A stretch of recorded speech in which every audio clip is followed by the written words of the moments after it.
मैं विवेक एक बार फिर से अपने YouTube पर आपका हार्दिक स्वागत करता हूं। दोस्तों, आज मैं फिर से उन्हीं 10 स्टॉक्स के बारे में बात कर रहा हूं जो मैं आपके साथ रोज डिस्कस करता हूं और हमेशा कहता हूं कि नेक्स्ट ट्रेडिंग सेशन में मेरी इस वीडियो को आप चलती हुई मार्केट में इन पर्टिकुलर शेयर्स के जो प्राइसेस हैं आप उसके साथ कंपेयर कर सकते हैं। जिसने मेरी वो पहली वाली वीडियो नहीं देखी, नीचे डिस्क्रिप्शन बॉक्स में वो लिंक है, उसके उस वीडियो को देखकर आज की मार्केट ट्रेडिंग सेशन के अंदर जो प्राइसेस मूवमेंट रही है आप उसके साथ उसको एनालाइज कर सकते हैं। तो चलिए इन्हीं पर्टिकुलर स्टॉक्स के अंदर 26 अगस्त के लिए क्या पॉसिबिलिटीज बनती हैं, चलिए एक बार उसको बात कर लेते हैं। स्क्रीन के ऊपर मैंने अल्ट्राटेक सीमेंट का चार्ट लगाया है। अगर आज की प्राइस की मूवमेंट को देखेंगे तो आज की क्लोजिंग कल की क्लोजिंग से नीचे आई है, जबकि मार्केट ऊपर भी गई नीचे भी गई, लेकिन प्राइस कल की अपेक्षा आज नीचे क्लोज हुआ है। और अब हम कल के दिन के लिए एक नए क्लोजिंग का वेट करेंगे। अगर कल की क्लोजिंग भी आज की क्लोजिंग से नीचे आ जाती है तो एक बेयरिश कंफर्मेशन कंटिन्यू हो जाएगा। मैं आपको यहां दिखाता हूं, देखिए यहां पे तीन जो ये कैंडल, देखिए ये इतनी बड़ी तीन जो लॉन्ग साइड की कैंडल्स बनी, उसके बाद जो अगली कैंडल बनी बेरिश, और उसके अगली की क्लोजिंग और बेरिश, और उससे नेक्स्ट क्लोजिंग और बेरिश आई, और उसके बाद आप प्राइस मूवमेंट देखिए कहां तक गया, नीचे की तरफ। मैं अगर यहां से एक क्लोजिंग पकड़ लूं 4065 से लेके प्राइस नीचे कहां तक गया 3064 तक, यानी 3965 तक। तो अच्छा बड़ा फॉल देखने को मिला, तकरीबन 100 रुपए का। वही पोजीशन यहां बनती दिख रही है। कल की कैंडल का वेट करेंगे, और अगर वो कैंडल 4140 के नीचे क्लोज होती है तो आपको फर्स्ट टारगेट नीचे की तरफ 4100 का, और उसके बाद 4075 का, और उसके बाद 3965 का देखने को मिल जाएगा। अपसाइड की मूव 4200 क्रॉस करने के बाद ही दिखेगी, तब तक अपसाइड पर अपना कोई ओपिनियन जनरेट मत कीजिएगा। Gas authority of India limited, कितनी बड़ी बेरिश कैंडल आप देखिए, 103 अपसाइड, क्लोजिंग आई बिल्कुल अपनी सपोर्ट के ऊपर 99 के आसपास, 100 के आसपास की बात कर सकते हैं। कल की ओपनिंग अगर आज की क्लोजिंग से नीचे आती है, यानी कह सकते हैं कि 98 के आसपास आती है, तो एक बेरिश टेरिटरी में ये प्राइस स्टॉक चला जाएगा। तो उस केस में हम नीचे की तरफ 96 के टारगेट्स, 95 के टारगेट्स भी देखने को मिल जाएंगे। अपसाइड कहां देखने को मिलेगी, 103 का एक इसका हर्डल है। देखिए पिछले 4 दिन के हाईज को आप एनालाइज कीजिए, 103 का हाई लगा है पिछले 4 दिन लगातार, यानी 103 क्रॉस नहीं हो पा रहा, और वहां से रिजेक्शन मिलती है और हम लोस्ट की तरफ क्लोज होते हैं। तो 103 की बहुत बड़ी हर्डल है, क्रॉस होके उसके ऊपर ट्रेड करना शुरू करेगा, और क्लोजिंग अगर 103 के ऊपर की आती है तो उस केस में 107 तक जा सकते हैं। अदरवाइज बाइंग साइड पे तो अपना अभी ओपिनियन मत लीजिए। टाटा मोटर्स ने आज एक बड़ी बुलिश कैंडल जनरेट की, और जैसे मैं आपको कह रहा था कि क्लोजिंग हम बाइंग तभी इसमें करेंगे जब ये 126 के ऊपर जाके क्रॉस होगा। आप देखिए पिछले 3 दिन से इसने नीचे की सपोर्ट को होल्ड किया 121 को, और मेरी आप पिछली वीडियोस को देखिए, मैं 126 के ऊपर की क्लोजिंग की वेट कर रहा था अगर किसी ने लॉन्ग साइड पर जाना है। तो अब कंफर्मेशन मिल गई है। कल की ओपनिंग अगर हम ये कह दें कि 129 से ऊपर आती है, 130 के आसपास आती है, और प्राइस लगातार यहाँ सस्टेन करना शुरू करता है, तो 128 का आप स्टॉप लॉस लगा के 132 के टारगेट के लिए बाइंग में बैठ सकते हैं। बेयरिश हम फिर से तब अपना व्यू जनरेट करेंगे जब हमारी क्लोजिंग 126 से नीचे आ जाएगी और प्राइस 123 के नीचे ट्रेड करना शुरू करेगा, तो उस केस में 121 116 के टारगेट्स आपको इजीली देखने को मिलेंगे। यूपीएल ने देखिए, मैं जैसे हमेशा आपसे कहता रहा हूं कि एक रेंज बाउंड है, 30-40 पॉइंट की रेंज है, और देखिए 1 2 3 4 5 6 कई बार 6-7 बार ये अपनी नीचे की जो 9 दिन की मूविंग एवरेज है उसको छूता है और वापस हो जाता है। आज की कैंडल फिर नीचे की तरफ नीचे छुआ इसने 490 के प्राइस को, लेकिन क्लोज 492 का आया। किसी कारणवश हम 490 ब्रेक करके नीचे ट्रेड करना शुरू करते हैं तो आप मात्र ₹2 का स्टॉप लॉस लगा के आप शॉर्ट करिए, आपको 480 के टारगेट्स देखने को मिल जाएंगे। बाइंग अभी नहीं बनती। अब हम बात करते हैं आईओसी।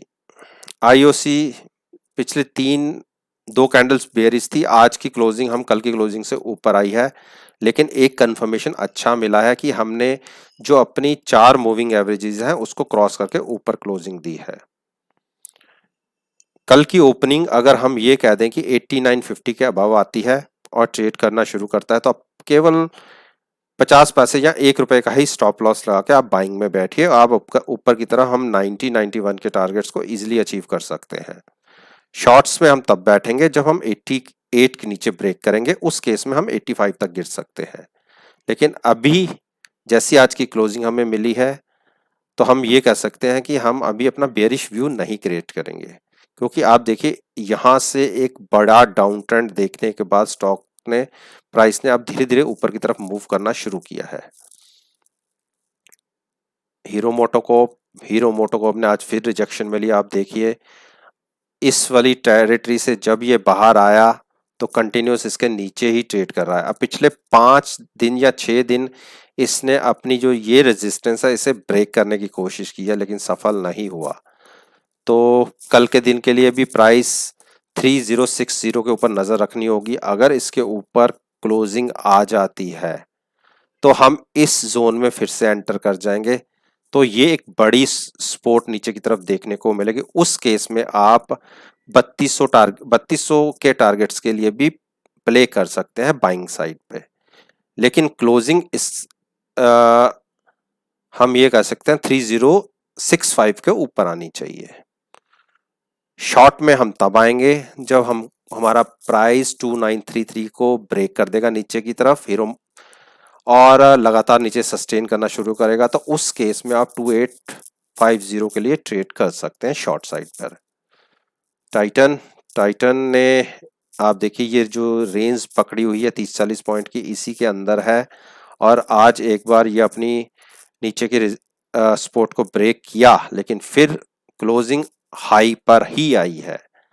तो आप ये देखिए इसमें एक बार 1160 के प्राइसेस देखने को मिल सकते हैं, यहां से तकरीबन 20-25 पॉइंट ऊपर के, और स्टॉप लॉस होना चाहिए 1125 का। अगर कल हम 1140 के ऊपर ओपन होते हैं, सस्टेन करते हैं, तो 1160 के टारगेट्स आपको इजीली देखने को मिलेंगे। टीसीएस लगातार बेयरिश आप देखिए, और अब तो इसने अपनी जितनी भी सपोर्ट्स थी सब ब्रेक कर दी है। टाइटन एक बड़े फॉल की तैयारी कर रहा है, और क्योंकि हम last week monthly clearing week के अंदर है, तो उस केस में हो सकता है कि एक पुल बैक शॉर्ट कवरिंग की वजह से देखने को मिल जाए। लेकिन अगर मैं इसकी एमएसीडी को देखूं तो अभी कहीं पे भी रिवर्सल का नजर नहीं आ रही, और मैं आपको पिछले तकरीबन 2 महीने के प्राइसेस जो लोएस्ट एक ट्रेंड लाइन के हिसाब से बनता था, आप देखिए ये मैंने एक नीचे की ट्रेंड लाइन मेंशन की हुई है, वो प्राइस आज इसने ब्रेक कर दिया। देखिए नीचे की तरफ ब्रेक करके नीचे की क्लोजिंग दी है। अब हम जो मैंने नीचे की सपोर्ट मेंशन की हुई है 2190, यानी आज की क्लोजिंग से हम 50 पॉइंट बहुत इजीली नीचे गिर सकते हैं, जैसी आज की क्लोजिंग टीसीएस ने दिखाई है। कल की ओपनिंग पर नजर रखनी होगी। अगर प्राइस आज के क्लोजिंग से नीचे ही ओपन होता है और कंटिन्यूस ट्रेड करना शुरू करता है तो आप शॉर्ट करिए। 50 से 60 पॉइंट आपको बहुत इजीली देखने को मिलेंगे और 2255 का स्टॉप लॉस होगा। मारुति ने जो मैंने आपको टारगेट्स बताए थे वो तो मारुति अचीव कर चुका। आप देखिए इसने ये टारगेट क्लोजिंग दी ऊपर की, तो नेक्स्ट क्लोजिंग भी इसकी ऊपर की आई, लेकिन एक डोजी पैटर्न क्रिएट हुआ है। डोजी पैटर्न आप सब जानते हैं कि वो पैटर्न होता है जहां पे प्राइस को पता नहीं होता कि उसे अब यहां से ऊपर जाना है या नीचे जाना है। जहां हम ये कह सकते हैं कि बायर्स और सेलर्स का मूड सेम है। तो यहां से हमें मूवमेंट को देखना होगा। अगर स्टॉक प्राइस मूवमेंट अपसाइड पकड़ता है तो यहां से जो तेजी होगी कम से कम 300 से 400 पॉइंट की होगी। और मैंने एक देखिए टारगेट 7200 का लगाया हुआ है, इसको तो क्रॉस कर ही जाएगा इजीली। लेकिन अगर किसी कारणवश सेलर्स हावी हावी हुए तो आप 7010 के ब्रेक करने का वेट कीजिएगा। उस वो ब्रेक करते ही 100 पॉइंट नीचे की तरफ के आपको बहुत तेजी से मिलेंगे। लेकिन नीचे बहुत सारी स्पोर्ट्स हैं, प्राइस को नीचे गिरने में काफी तकलीफ होगी। तो नीचे मैं ये कह सकता हूं कि मैक्सिमम अगर बहुत तेजी से प्राइस गिरा भी तो 6700 तक जा सकता है, इससे नीचे की उम्मीद कम ही लगती है। ब्रिटेनिया ब्रिटेनिया आप देखिए एक रेंज बाउंड है, तो मैं तो ऐसे स्टॉक में ट्रेड करने की कभी रिकमेंडेशन दूंगा ही नहीं कि जो एक रेंज बाउंड हो जिसके अंदर कभी पैसा ही ना बन पाए। तो आप देखिए पिछली 4 क्लोजिंग हायर साइड पे आ रही हैं, लेकिन जब तक ये क्लोजिंग 3920 के ऊपर क्लोज नहीं देता और अच्छे वॉल्यूम से इसको ब्रेक नहीं करता, तब तक बाइंग में भी पोजीशन लेना खतरनाक होगा। और शॉर्ट अभी बन नहीं सकते क्योंकि प्राइस जहां पर शॉर्ट करना बनता है उससे काफी ऊपर है। 3850 का एक प्राइस होगा जहां में शॉर्ट करना बनता है। प्राइस तकरीबन 60-65 पॉइंट ऊपर है। तो मोस्ट प्रोबेबली हमें देखना होगा कि हम ऊपर की तरफ ब्रेक आउट देते हैं या नीचे की तरफ ब्रेक डाउन देते हैं। ये एक बार डिसाइड हो जाएगा, उसके बाद ही हम इसमें अपना कोई ओपिनियन जनरेट करेंगे। तो दोस्तों ये वो 10 स्टॉक्स थे जिनके ऊपर मैं आपसे रोज बात करता हूं और अपना ओपिनियन आपके साथ शेयर करता हूं और कहता हूं कि नेक्स्ट ट्रेडिंग सेशन में आप मार्केट की मूवमेंट के साथ, इन पर्टिकुलर स्टॉक्स की मूवमेंट के साथ मेरे वीडियो को कंपेयर कीजिए कि मैंने जो आपको कहा वहां रेजिस्टेंस मिली, क्या नीचे सपोर्ट आपको देखने को मिली जहां मैंने कहा, या मेरी बातों का मार्केट में इन पर्टिकुलर स्टॉक के ऊपर कोई असर देखने को नहीं मिला। और आपसे विनती करता हूं कि मेरी इस वीडियो को केवल सीखने के पॉइंट ऑफ व्यू तक ही सीमित रखिएगा।